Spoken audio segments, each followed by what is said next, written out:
Hey guys, welcome to the help screen, and this is how to fix Fortnite error code ESP BUIMET 003. So first thing that you will do is simply go ahead and open up any web browser and search for Fortnite down detector. And from here, just go over here to the down detector of Fortnite. And guys, sometimes this error appear when the server is down. And guys, sometimes just try having a stable internet connection.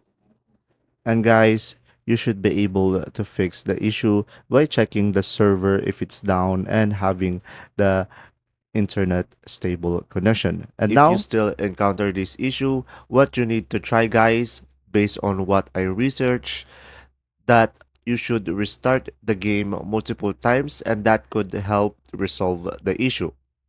And from there, guys, you will be able to play your Fortnite again. And there you go. If this video was helpful, please like and subscribe, guys. And thanks for watching. See ya.